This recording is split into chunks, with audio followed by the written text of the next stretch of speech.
გაგაცნობთ ადამიანს, რომელიც გარდაცვლილი ადამიანების შვილებს აჩენს. არასდროს არ მეგონა, თუ კი აი ამ ნაბიჯს გადავდგამდი. რამდენი ბავშვის მშობელია მანანა ქოჩიაშვილი საქართველოში? 1000? მეტი. 6000? დაახლოებით 1000-მდე. 10000 ბავშვი საქართველოში რამდენი წლის იყო ეს ადამიანი? 57-ის. 57 წლის ქალს გააჩენინე მამაო პაციენტი თუ ყოლია მანანა ქოჩიაშვილს, რომელმაც ინვიტრო განაყოფიერებით გააჩინა საქართველოში შვილი. როგორ არა, მამაო ყოლია? შენ პირადად ბევრი აბორტი გაქვს გაკეთებული სხვა ქალისთვის? დიახ, სამწუხაროდ, ტაძარში როდესაც შევდიოდი, მეგონა რომ ყველა მიცოდა, ვინც კი იდგა იმ ტაძარში, რომ მე აბორტს ვაკეთებდი. დაისაჯე რამით? ნამდვილად ძალიან დავისაჯე. შენ დაამარცხე ძალიან მძიმე ონკოლოგიური დაავადებაც. ჩემი დევიზი საერთოდ არის ბრძოლა ყოველთვის ღირს.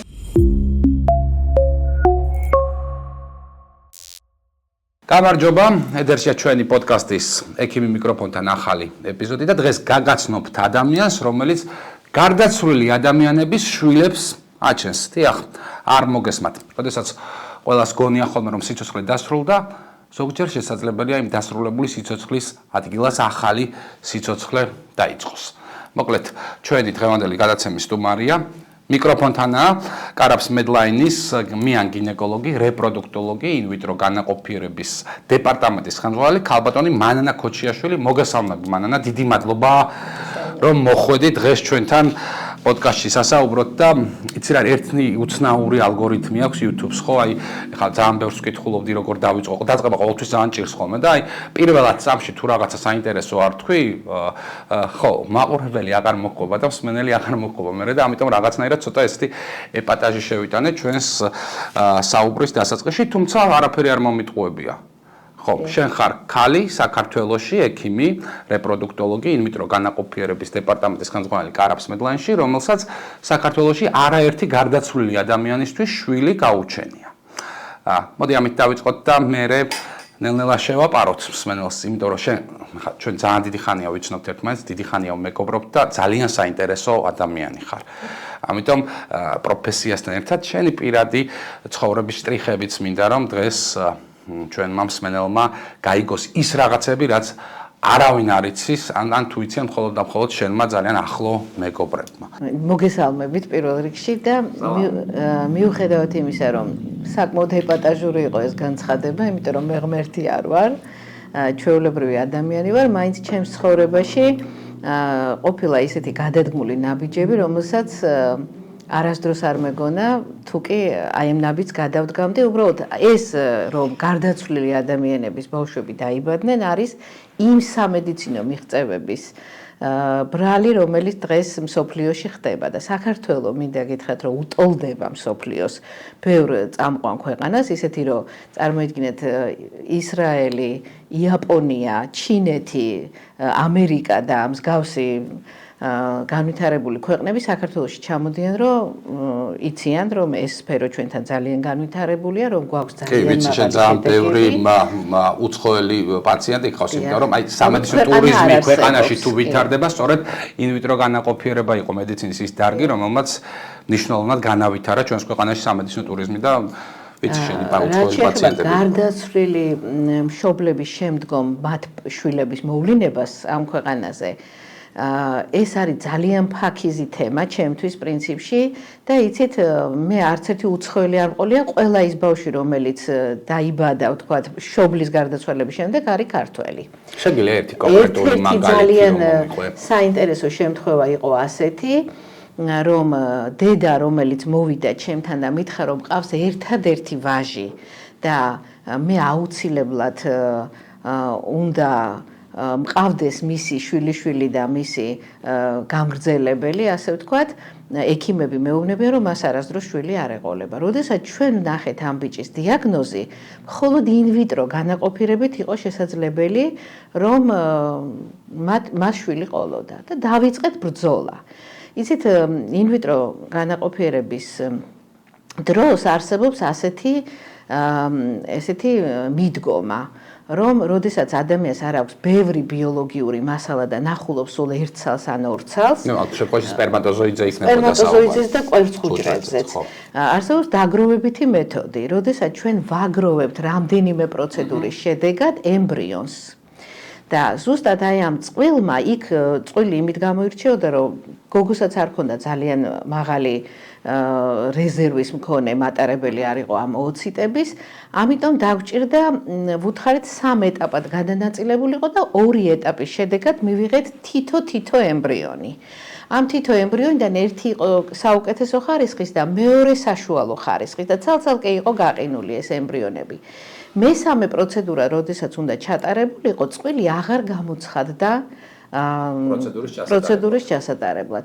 იცით, ეს არავის არ გაკვირვებია საქართველოში, იმიტომ რომ ფინანსურად პაციენტები სახელმწიფო მოგეხსენებათ, რომ ვერ აფინანსებს ჯერჯერობით ამ პროცედურას და ამიტომ დიდი დრო, როდესაც გავიდა, ჩვენ ფაქტიურად, როდესაც უნდა მოგვეკითხა უკვე ეს პაციენტი, რომ რა ხდება, ჩემს მოსაცდელში მთელი დღის განმავლობაში წვეროსანი მამაკაცი მელოდებოდა მთელი დღე, რომელმაც ყველა პაციენტი შემოუშვა და ბოლოს შემოვიდა ჩემთან. როდესაც შემოვიდა, მითხრა, რომ მეო ვარო ამის და ამის მამაო და ჩვენ ის ბიჭი, რომელსაც სახელს და გვარს მე ამჟამად ეხლა ვერ დავასახელებ, გარდაიცვალა ავარიის შედეგადო. ძალიან მძიმე ისტორია. ძალიან მძიმე ისტორია და იცით, მანამდე სანამ ეს მოხდებოდა, იყო კიდე აი ეს დამაბრკოლებელი საკითხი, რომ მეუღლეს აღმოაჩნდა ფარისებრი ჯირკვლის კიბო, რომელიც მოგეხსენება დღეს მიგნებულია მისი მკურნალობა და ფაქტიურად დამარცხებულია.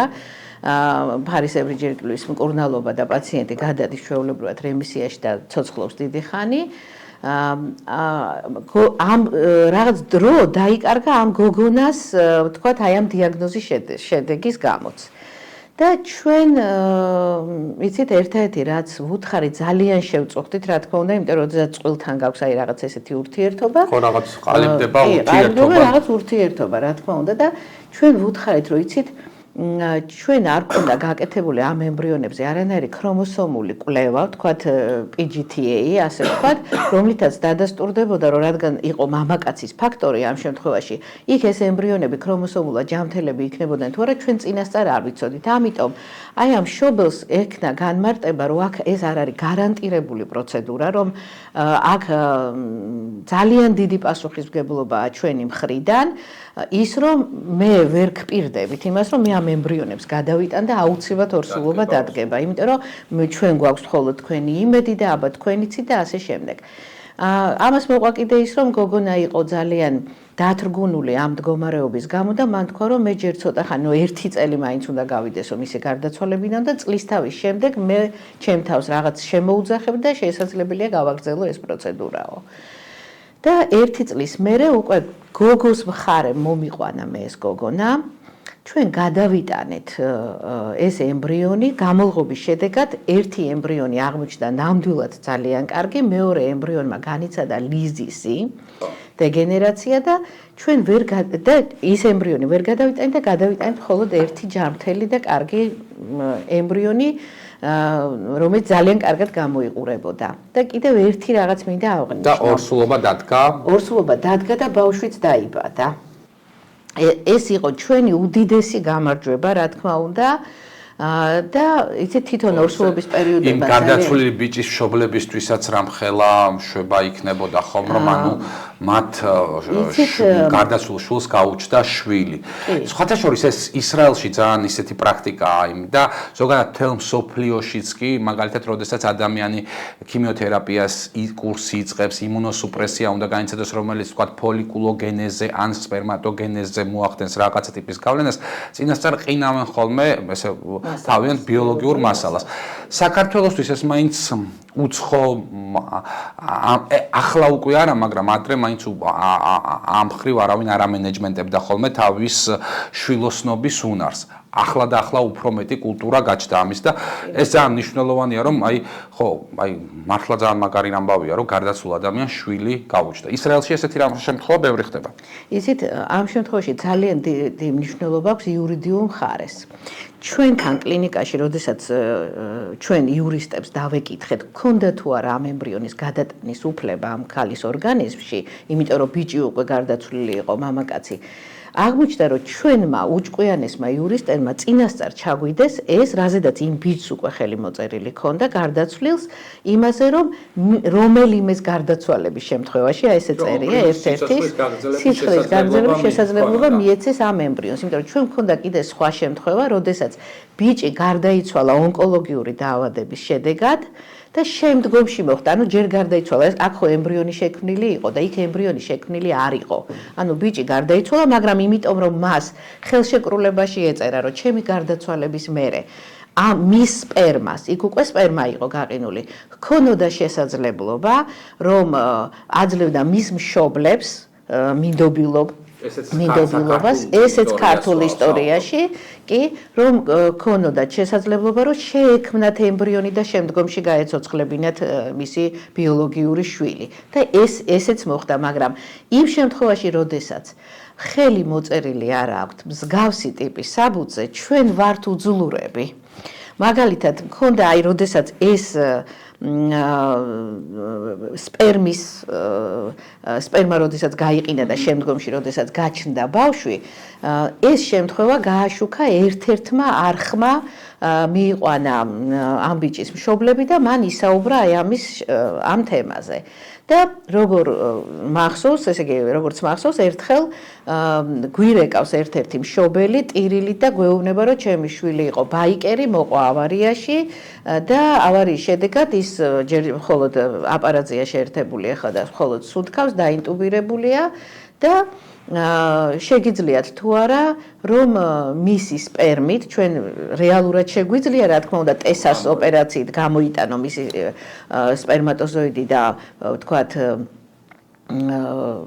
შეინახო და შემდგომში გაანაყოფიერო, მაგრამ ჩვენ არანაირი იურიდიული უფლება არ ქონდა. იმიტომ რომ ბიჭს არ ექნებოდა კონტრაქტზე ხელი მოწერილი, იმიტომ რომ იყო უგონო მდგომარეობაში. ამ დედამ დაგირეკა ამ ავტოკატასტროფის შემდეგ. ხო, ამ ინვიტრო განაყოფიერების ბიოეთიკურ საკითხებთან დაკავშირებით ბევრი შეკითხვა მექნება შენთან, ხო? მაგრამ მოდი მანამდე ესე რომ შევიდეთ საუბარში, დავიწყოთ რამდენი ბავშვის მშობელია მანანა ქოჩიაშვილი საქართველოში. 5 წელი ამ ყველაფერს ვითვლით, სიმართლე რო გითხრათ, მაგრამ მინდა გითხრათ, რომ პირველი 5 წლის განმავლობაში მეტი 6,000 დაახლოებით 10-მდე 10,000 ბავშვი საქართველოში, მაგრამ ამ 10-დან დაახლოებით 70%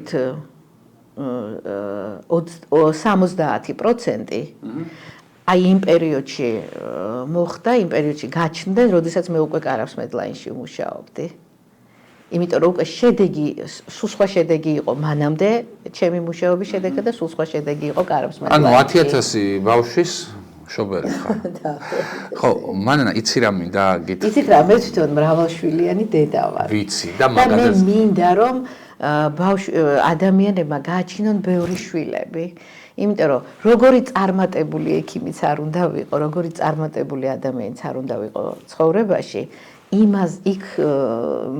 იმიტომ რომ ვარ მრავალშვილიანი დედა და ნანობ კიდევ რატომ არ გავაჩინე 1-2 და მაგ ისტორიაზე მაქვს რამდენიმე შეკითხვა, იმიტომ რომ შენ საკმაოდ დიდ ასაკში გააჩინე ნაბოლარა შვილი.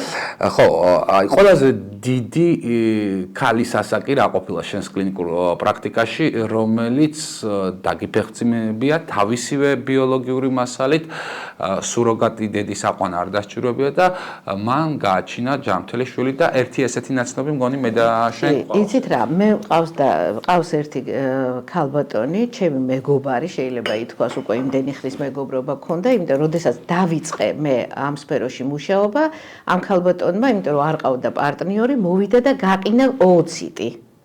და 15 წლის მერე გააჩინა შვილი. და იცით, ამ ადამიანს ქონდა ერთი ესეთი ძალიან საინტერესო ისტორია. რამდენი წლის იყო ეს ადამიანი ქალს? 57-ის. 57 წლის ქალს გააჩინა თვითონ გააჩინა თავისივე ბიოლოგიური მასალით და ეს იყო ის შემთხვევა, როდესაც მანამდე იცით ამ ქალბატონს ჰქონდა, ეხლა არ მიწყეს თუ კი ამას ვიტყვი, მრავალკვანძოვანი მიომა და ძალიან ბევრი ოპერაცია გაიკეთა იმისთვის, რომ ეს მიომები მოეცილებინა. მერე, მიომა ეს არის ქრონიკული დაავადება, ვთქვათ, კვანძოვანი მიომა ამ კუნთოვანი შრის საშვილოსნოსი და კიდევ დასჭირდა რამდენჯერმე, რამოდენიმეჯერ პოლიპოზიც კი გაუჩნდა და გაიკეთა პოლიპექტომიები ჰისტეროთი. მოკლედ, კარგად არ მოემზადა ფსიქოლოგიურად და აი, როდესაც უკვე მზად იყო და მე ვეუბნებოდი, რომ მოდი ეხლა გავაკეთოთ, თვითონ მეუბნებოდა, რომ ეხლა არ ვარ მზათო. და როდესაც გადავიტანეთ ეს ქალბატონი, როდესაც მოდიოდა ჩემთან მიუხედავად ეს ის არის, ვისაც მე ვიცნობ. დიახ, როდესაც მოდიოდა, როდესაც კრებდით მის, ვთქვათ, ანამნეზს ყოველ მოსვლაზე და ვთქვათ, მონიტორინგების დროს წერდით, ყოველთვის წერთ ასაკს ციკლის დღეს.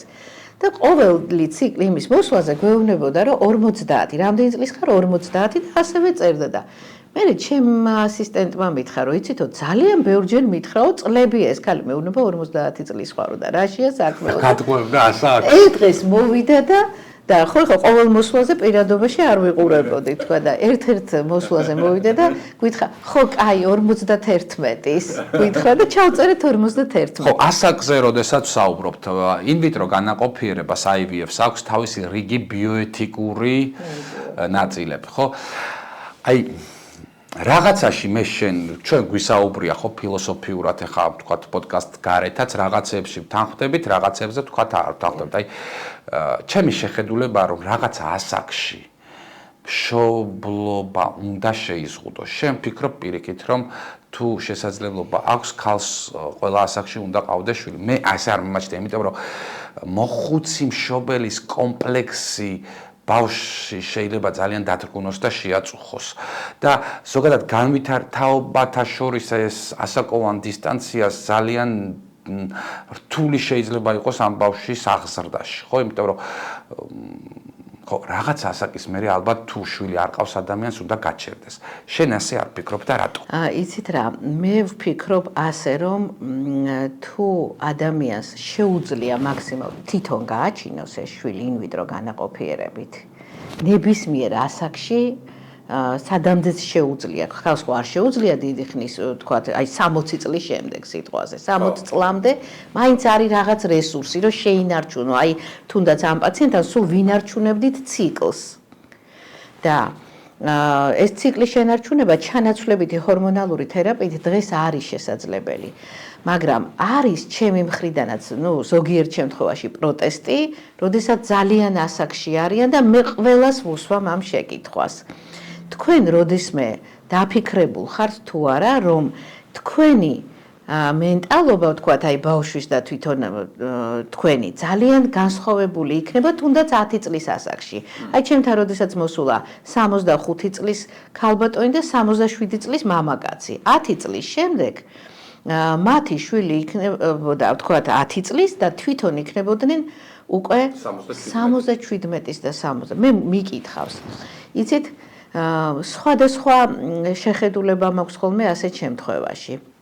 აი ეს ადამიანი, რომელიც 56 და 57 წლის ასაკში დაავარსული, ასე ვთქვათ, ის ადამიანი, ჩემი აზრით 35 წლის ასაკში თინეიჯერი იყო და დიახ და აი არის წყვილი, როდესაც ძლივს შემოდის ჩემ ოთახში, ძალიან დაუძლურებულები არიან, მაგრამ ან გაეპარათ ის პერიოდი, ვთქვათ, აი რომ გაეპარათ ის პერიოდი, თითქოს რაღაც პროტესტი მაქვს, მეც მაგ შემთხვევაში, მაგრამ აი არის მყავდა წყვილი, მაგალითად, რომელთაც გარდაეცვალათ 21 წლის და 26 წლის შვილი ავარიით და დარჩათ უმძიმესი აუტისტი მესამე შვილი.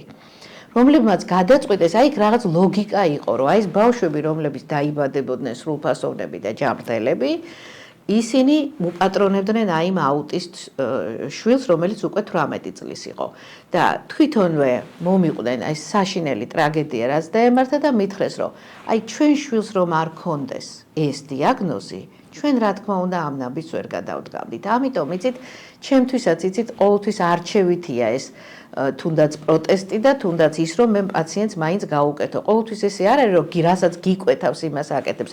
მე თითქოს რაღაც ფსიქოლოგივით ვარ ამ პაციენტებისთვის გადაქცეული და ყოველთვის ვცდილობ ხოლმე თავისუფლებას ვაძლევ ჩემი ასაკის გამო, გამოცდილების გამო, იმ რაღაცა რჩევა მივცე, რომ ზოგჯერ იცით ვეუბნები, რომ იცით თქვენ გყავთ დიშვილი ან ძმისშვილი? იცით ზოგჯერ ჯობია რომ თქვენ აი უპატრონო და რაღაც ზრუნველობა გამოხატოთ იმ თქვენი დიშვილის და ძმისშვილის მიმართ. მან აი ამ 10000 ბავშვიდან შენს მიერ გაჩენილი 10000 ბავშვიდან რამდენის ნათლია ხარ? ბევრის ძალიან. აი რამდენი მიყავს მანანა ქოჩიაშვილს? კი, ნუ 30 ზუსტად ვიცი მყავს და 30-ის ზემოთ ვეღარ ვითვლი და იცით როგორ არის, ბევრი მეუბნება რომ მიხსენიებენ ლოცვაში. აი ერთ-ერთის იმაზე საერთოდ ჩემი ჯანმრთელობის მდგომარეობის გამო ვერ მივედი და ჩემი მეოთხე შვილი ის რომელიც ასაკში გავაჩინე, ის გავუშვი რომ იქ ლოცვაში მომიხსენიებდნენ და ის დასწრებოდა მაინც, იმიტომ რომ ძალიან ცუდად გნობ თავს, როდესაც საერთოდ ვერ ვესწრები და მხოლოდ მომიხსენიებენ და თან ვეუბნები რომ მე რელიგიურად თქვა და ეკლესიურად შეიძლება ვერ ვუპატრონო ამბავშვებს და მე არ მეწყინება თუ კი მათი ნათლია არ ვიქნები და თქვენ გაზარდეთ ისინი სწორად და მიეცით შესაბამისი განათლება და მზრუნველობა რომელიც კაი, ერთი ასეთი შეკითხვა მინდა დაგისვა, ხო, რელიგიას ინვიტრო განაყოფიერებასთან დაკავშირებით, რადგან ნათლიობაზე ჩამოვაგდეთ საუბარი, ხომ? არაერთგვაროვანი დამოკიდებულება აქვს. იცი რასაც გულისხმობ. მამაო პაციენტი თუ ყოლია მანანა ქოჩიაშვილს, რომელმაც ინვიტრო განაყოფიერებით გააჩინა საქართველოში შვილი. კი, როგორ არა, მამაო ყოლია, რომელსაც ტყუპი ბავშვები საკუთარი ბიოლოგიური მასალით, უბრალოდ ამ ქალბატონს ჰქონდა ორი გარე ორსულობა, არ ჰქონდა არც ჩემი აზრით, ინვიტრო განაყოფიერება არის მედიცინის უდიდესი მიღწევა, რომელმაც ძალიან ბევრ უშვილო წყვილს ეს უშვილობა ხო სოციალური პრობლემაა, ხო დიდი სოციალური პრობლემაა, ხო? აი უშვილო ადამიანების განცდები რომ შეიტყო ისინი უმძიმეს მდგომარეობაში არის. წარმოგიდგენთ ახლა ამდენი ბავშვი რომ არ გაჩენილი იყო, ხო? ამიტომ რაღაც ეს უფრო რაღაცა ამას როდესაც ჩემი პირადი შეხედულება და ამას თავზე არავის არ ვახო, როდესაც ამასთან დაკავშირებით ამ ცოდვა ან რაღაც მსგავს რაღაცას ამბობენ, ეს უფრო ბოდიში და სიბნელედ მიმაჩნია. და ამ მამაოზე რასაც ყვები, რომ მამაო იყო შენი პირადი პაციენტი, მქონდა რამე რყევები ამ ინვიტრო განაყოფიერებასთან დაკავშირებით? კი, დიდი ხანი ემზადებოდა, რომ ინვიტრო განაყოფიერებამდე მისულიყო. და დიდი ხანი ამას კურთხევა ჭირდება რელიგიურ წრეებში? ჭირდება აუცილებლად და თქვა რომ მე მომცემენ კურთხევას და ისე გავაკეთებ ინვიტრო განაყოფიერებას. კარგი, შეთან კარაფს მედლაინში ახლა რამდენი ემბრიონი ინახება? რამდენი ემბრიონია გაყინული? დაახლოებით ციფრზე რომ მითხრა. ძალიან ბევრი, 3000-ზე მეტი. ამ 3000 ემბრიონიდან ბუნებრივია ყველა ვერ დაიბადება. ხო? დიახ, აი აქ მაქვს ჩემი დამოკიდებულება. აი აქ უკვე ბიოეთიკური ნაწილი მუშაობს, ხო? აი რა დააშავეს იმ ემბრიონებმა, რომლებიც ვერ დაიბადებიან და ზოგადად ანუ საიდან იწყება სიცოცხლე? სიცოცხლე იწყება უკვე ემბრიონიდან თუ 12 კვირის შემდეგ ორსულობის დადგომიდან გესტაციურ ასაკს გულისხმობ. ჩემი აზრით სიცოცხლე იწყება ემბრიონიდან, იმიტომ რომ თითოეული ემბრიონი არის პოტენციური ბავშვი, მერე რომელიც შესაძლებელია დაიბადოს. ჩემთვის ყოველ შემთხვევაში ესე და საოცრად ვუვლით ამ ემბრიონებს. როდესაც პირველ კონსულტაციას გავდივარ პაციენტებთან, ყველა პაციენტს ვეუბნები, ვთხოვ, რომ არ დატოვონ ეს ემბრიონები უპატრონოთ, რომ აუცილებლად შემდგომში შესაძლებელია მე საერთოდ აღარ ვიყო ამ ქვეყნად, მაგრამ იმ ემბრიონებს მიხედონ, იმიტომ რომ ის ზუსტად ისეთივე თავიანთი შვილია, როგორცაც დაბადებენ. 99% მპირდება.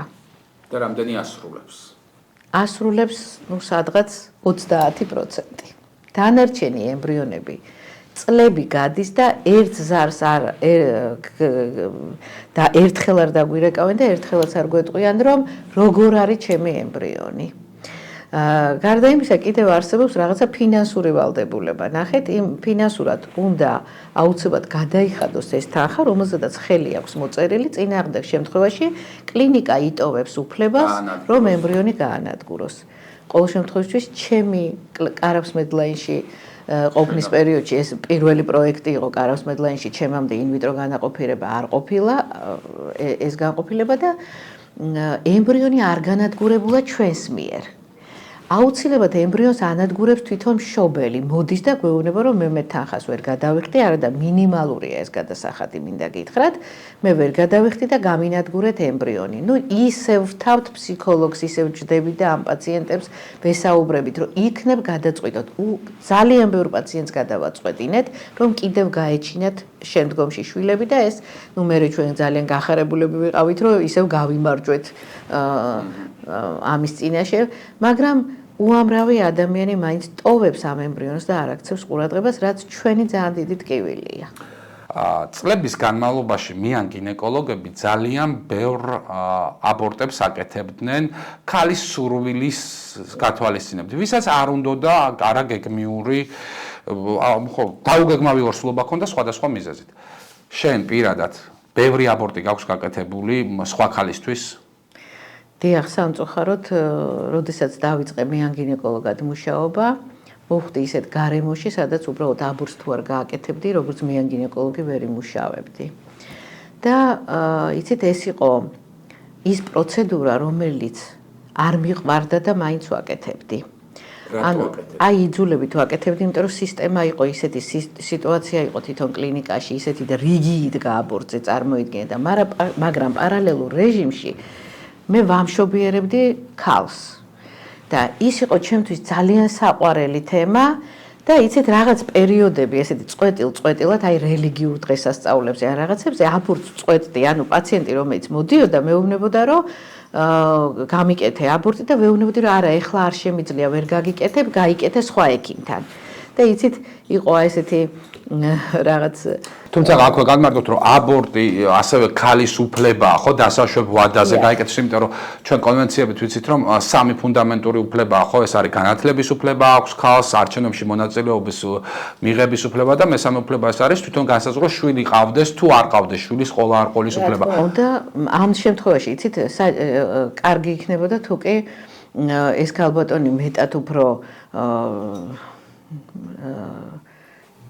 რაღაცა დაიბენი ამ აბორტებზე რომ დავიწყეთ საუბარი. არა, სწორად მიუდგებოდა ამ საკითხს და უფრო ნახეთ მე იმ თაობის ექიმი ვარ, როდესაც უკვე კონტრაცეფცია იყო შემოსული და ამიტომ კონტრაცეპტივის გზით შესაძლებელი იყო რომ მას დაეცვა და იცი არის ჩვენი დედების თაობას განსაკუთრებით ხომ ანუ ეს კონტრაცეფცია მართლა ისეთი იყო ხო მოდი პირდაპირ ვთქვა ხომ ზოგ მამაკაც მაგალითად პრეზერვატივით სექსი არ უყვარს არა წამალი უკვე შემოსული იყო ხო აი ქალიც შეიძლება ამის მენეჯმენტს არ აკეთებდეს რომ მაგალითად მიიღოს კონტრაცეფცია ხო ასევე იყო ხოლმე ჩვენს აი გახსოვს ესეთი სპექტაკლი იყო დარაბებს მიღმა გაზაფხულია ხო იქ ხო ის არის ხო და აი იცი რა არის იყო რომ აი პირობითად ვამბობთ რომ გახსოვს რაღაც ეს ტერმინიც იყო შეაცდინა და დაორსულდა ხო გახსოვს ხო იყო რომ არასასრულ ორსულობებს იშორებდნენ ცოლქმარი წყვილი როდესაც იყო ცოლქმარი მათ არ ჰქონდათ დაცული სქესობრივი კონტაქტი და ქალს მაგალითად ცხოვრების განმავლობაში ერთ პარტნიორთან 20 25 30 აბორტის გაკეთებაც კი უწევდა ხოლმე ცხოვრების განმავლობაში ეს კულტურა სამწუხაროდ ძიმე კულტურა ჩვენ მოგვდგავს ამ თვალსაზრისით აი დაისაჯერ იმით რომ აი შენ ნათქვამი გაქვს რომ მე ღმერთმა დამსაჯა რომ მე ცხოვრებაში აბორტებს ვაკეთებდი. კი, ნამდვილად ძალიან დავისაჯე, ესე იგი სანამ აი ალბედით ავარიაში არ მოვყევი, გააგრძელებდი ამ პროცედურას ვერაფრით აი ხო პერიოდულად წყვეტდი ამ პროცედურას. აი სანამ იმ ავარიაში არ მოვყევი ამ პროცედურას თავი ვერ დავანებე და იცით როგორი რაღაც მქონდა აი ტაძარში როდესაც შევდიოდი მეგონა რომ ყველა მიცოდა ვინც კი იდგა იმ ტაძარში რომ მე აბორტს ვაკეთებდი და ერთადერთ რამეს ვეხვეწებოდი ღმერთს რომ ღმერთო თუ კი ეს ცოდვა აბორტისგან მონიჭებული რომელიც მე მქონდა თქვათ, ჩემი ოჯახის წევრებზე უნდა გადასულიყო, ყოველთვის ვთხოვდი, რომ გემუდარები, ოღონდ მე და როდესაც იმ ავარიაში მოვყევი, ავარიას დღე იყო ღვთისმშობლის ტაძრად მოყვანების დღე. ესეც დაემთხვა, მე უკვე 3 შვილი მყავდა, 3-ვე შვილი მანქანაში იჯდა და წარმოიდგინეთ, მე დავზიანდი და არც ერთი შვილი არ დაზიანდა. და როდესაც მე უკვე ვიგრძენი, რომ ფაქტიურად ფეხი არ მქონდა და 22 ოპერაციის გაკეთება დამჭირდა იმის, რომ ფეხი შემნარჩუნებოდა და დღემდე ვერ დავდივარ დამოუკიდებლად. წარმოიდგინეთ, როგორი ბედნიერი ვიყავი, იმითი რომ რასაც ვთხოვდი, ღმერთს ზუსტად ისე შემისრულა და მე იცით, როდესაც გადავედი ინვიტრო განაყოფიერებაში, უკვე კომპენსირება მოახდინე იმ ამბის. აი, არა, მე უკვე იცით რას ვამბობდი, რომ რამდენად ვაის გავეყარე და ვუის შევეყარე, ხო არ დამემართა თქო.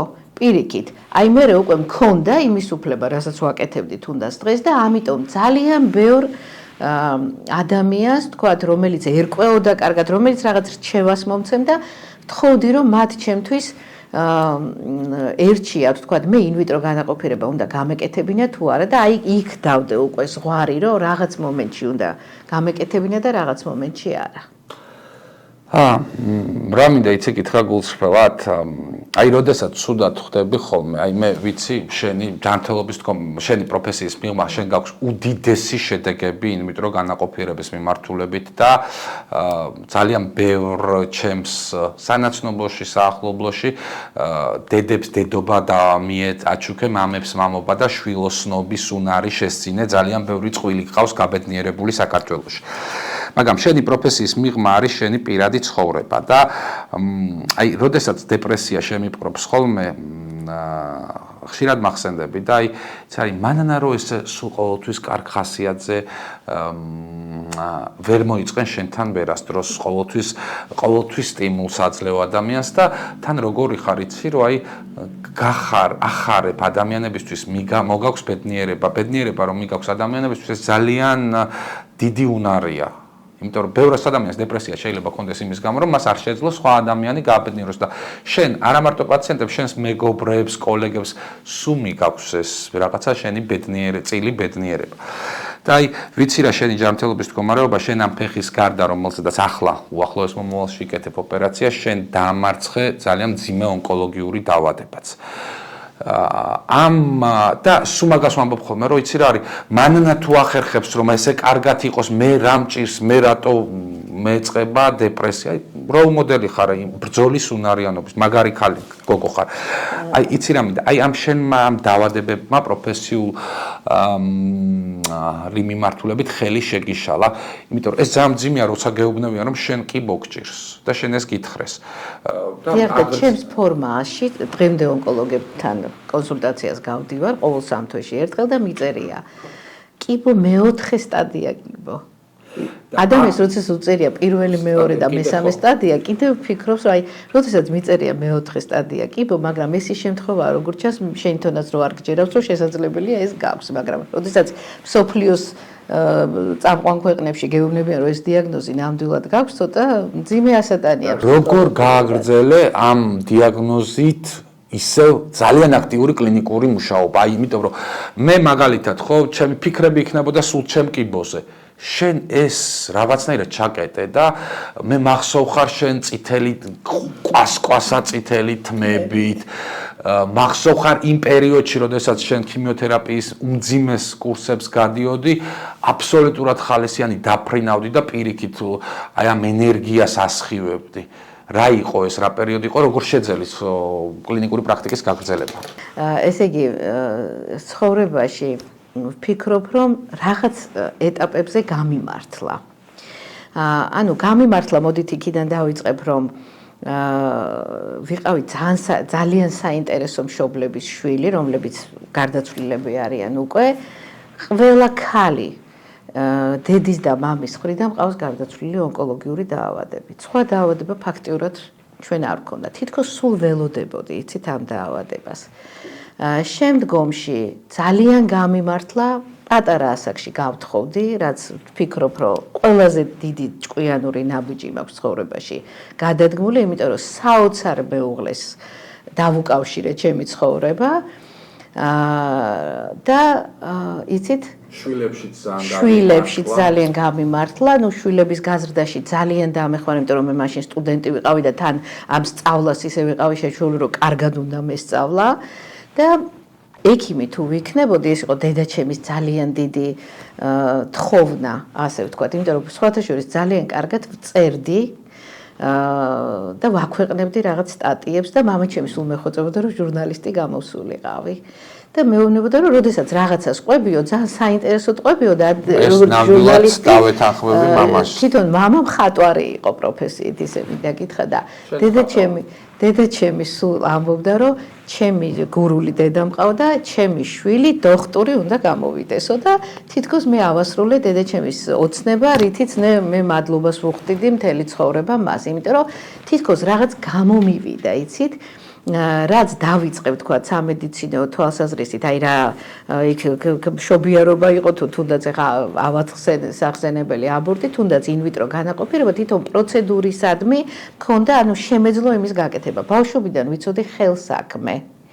და აი ეს ხელსაქმე ვფიქრობ ძალიან დამეხმარა, აი თუნდაც ემბრიო ტრანსფერის დროს ისეთი იუველირული საქმეა გასაკეთებელი, რომ თითქოს აი ეს ქსოვა და კერვა, რომელსაც მე მთელი ბავშვობა ვაკეთებდი, რომელიც ბებიისგან და დედისგან გადმომეცა, თითქოს ეს საქმეც კარგად გამომივიდა და იცით, არის რაღაც საკითხი, როდესაც ცხოვრებაში ფიქრობ, რომ ყველაფერი ეტყობა კარგად არ შეიძლება ცხოვრებაში. რაღაც პრობლემა აუცილებლად უნდა გქონდეს.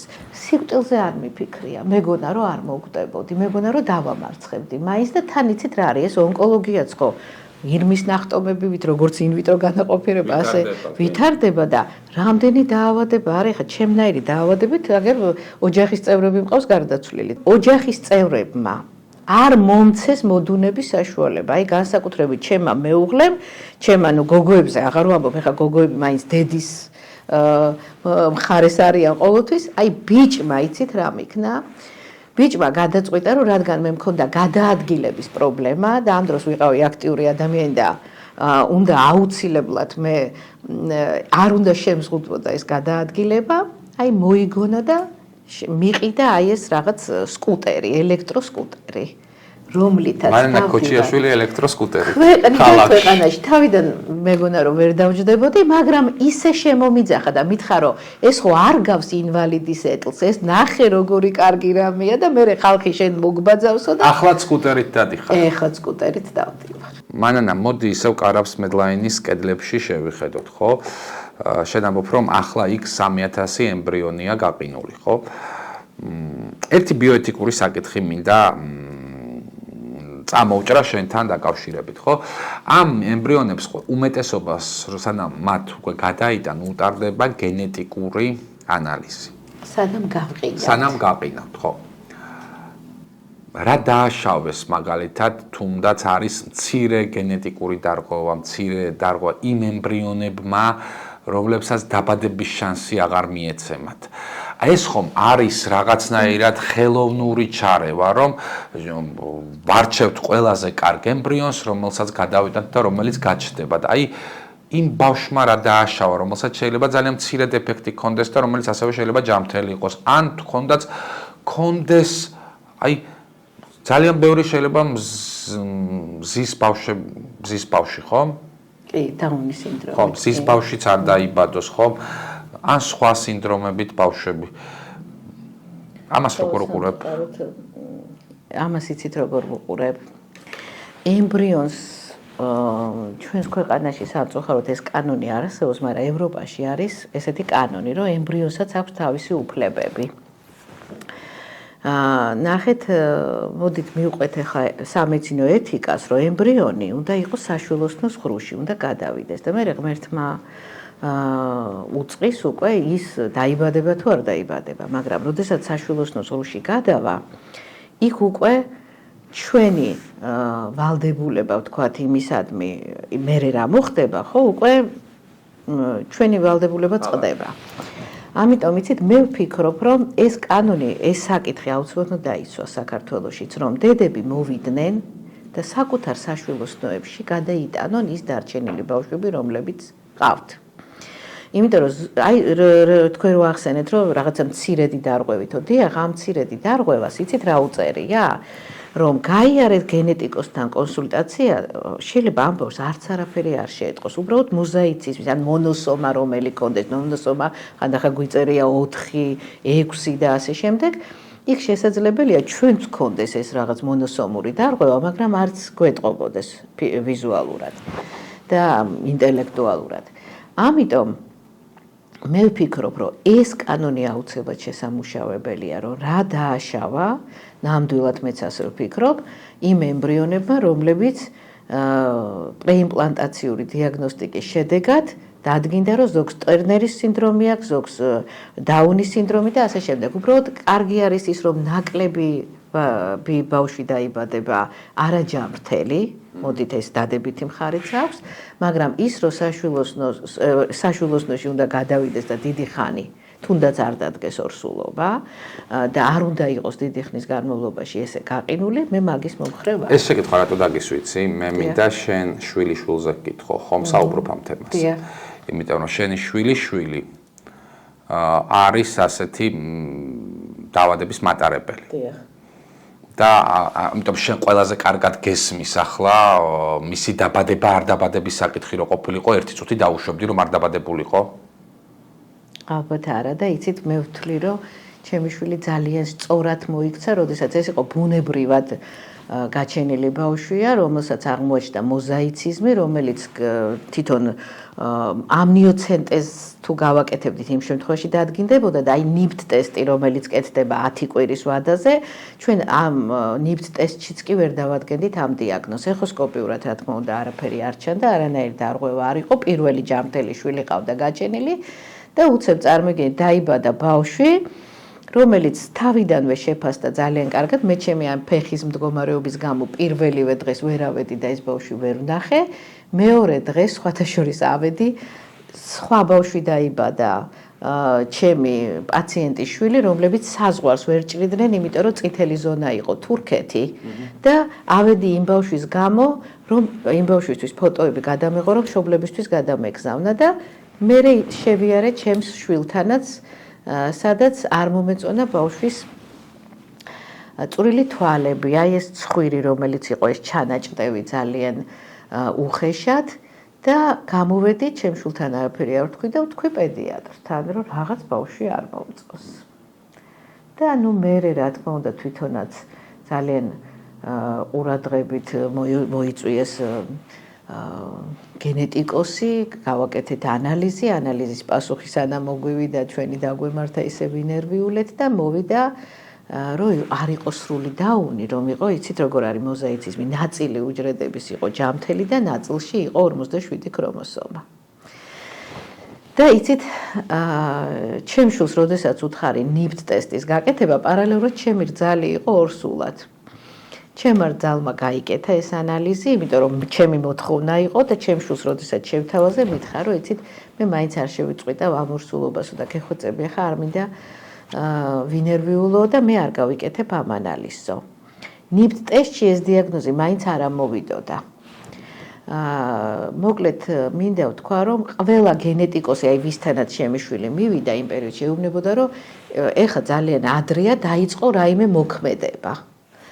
მაგრამ რასაც ქვია, რკინის ქალამნები ჩაიცვა და 2 თვიდან დაიწყო ამ ბავშვებს თქვათ იქ ფიზიკური იქ ბევრი რაღაც წაიკითხა, რომ ეს ბავშვები არიან ძალიან გვიან ჯდებიან, გვიან იწყებენ რაღაც რეფლექსები, გვიან გამოეხატება. ხა შესანიშნავია ბავშვი. და აი იცით იმდენი იბრძოლა, რომ ვამბობ, რომ ჩემი შვილი იყო მაგალითი სხვა დედებისთვის, სხვებს აძლევს ესეთ რჩევებს და კიდე არის ოცნებებში, რომ გააკეთებს აუცილებლად რაღაც ბაღს, შემდგომში სკოლას, სპეციალურად ასეთი ინკლუზიური განვითარების ბავშვებისთვის, იმიტომ რომ სამწუხაროდ საქართველოში 1-2 ადგილი მოიძებნება, სადაც პირველად ბაღში რომ მიიყვანა წარმოგიდგენთ ეს ბავშვი, უთხრეს რომ ჩვენ ასეთ ბავშვებს არ ვღებულობთ. როგორი ახლა დედისთვის.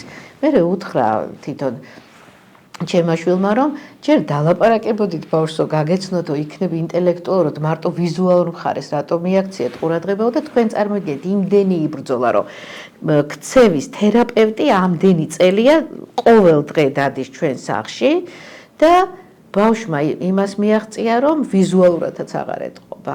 ამიტომ აი ეს ჩემი დევიზი საერთოდ არის ბრძოლა ყოველთვის ღირს, იცით? ჩემ თავზე ვიტყვი, როდესაც ჩემთან უშვილო წყვილი მოვა და მეტყვის, რომ მეტის ბრძოლა აღარ შეგვიძლია, ჩემთვის ისეთი საკვირველია ეს, იმიტომ რომ წარმოგიდგენიათ, მე რო არ მებრძოლა ჩემი დაავადების წინააღმდეგ.